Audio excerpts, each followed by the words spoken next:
കുറച്ച് നാളായിട്ട് നോക്കിക്കഴിഞ്ഞാൽ ഷിഹാബ് ഇടുന്ന എല്ലാ വീഡിയോയിലുണ്ടെങ്കിൽ ഇതേ കണക്ക് ഏതൊരു പെൺകുട്ടി ഷിഹാബിൻ്റെ കൂടെ എപ്പോഴും നിൽക്കുന്നതായിട്ട് കാണാൻ സാധിക്കുന്നുണ്ടായിരുന്നു.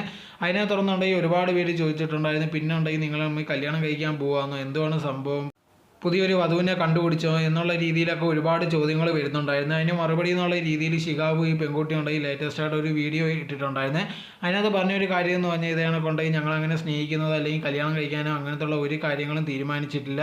ഞങ്ങളുണ്ടെങ്കിൽ വെറും ഫ്രണ്ട്സ് മാത്രമാണ്. അതോടെ തന്നെ ഉണ്ടെങ്കിൽ വർക്ക് ചെയ്യുന്നതിൽ ഒരുമിച്ചാണ്, അതല്ലാതെ വേറെ ഒന്നുമില്ല. ഒരുപാട് പേരുണ്ടെങ്കിൽ ഞങ്ങൾ ഒരുമിച്ചിരിക്കുന്ന വീഡിയോസും അല്ലെങ്കിൽ ഒരുപാട് ഇതേ കണക്ക് ഇല്ലാത്ത കാര്യങ്ങളൊക്കെ പറയുന്നുണ്ട്. അങ്ങനത്തുള്ള ഒന്നുമില്ല. ഞങ്ങളുണ്ടെങ്കിൽ ഫ്രണ്ട്സ് മാത്രമാണ്, അതല്ലാതെ വേറെ ഒന്നുമില്ല. ഇതൊരു എക്സ്പ്ലെയിൻ തരണമെന്ന് വിചാരിച്ചിട്ടാണ് ഞങ്ങൾ രണ്ടുപേരും ഉണ്ടെങ്കിൽ ഇത് കണക്ക് വന്നിരുന്ന് സംസാരിക്കുന്നത്. ഒരുപാട് പേരുണ്ടെങ്കിൽ ഞങ്ങൾ കല്യാണം കഴിക്കാൻ പോവുക അങ്ങനെ എങ്ങനെയാണെന്നുള്ള രീതിയിലൊക്കെ പറയുന്നുണ്ട്. പക്ഷേ അങ്ങനെയൊന്നും ഇല്ലെന്നുള്ള രീതിയിലാണ് ഷിഹാബ് പറഞ്ഞിരുന്നത്.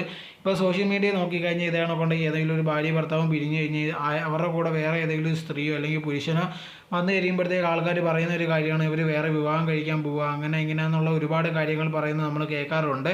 അതേപോലെ തന്നെയായിരുന്നു ഇവിടെയും പറഞ്ഞിരുന്നത്. പക്ഷേ അങ്ങനെയൊന്നും ഇല്ലെന്നായിരുന്നു ഇപ്പോൾ ഷിഹാബ് പറയുന്നത്.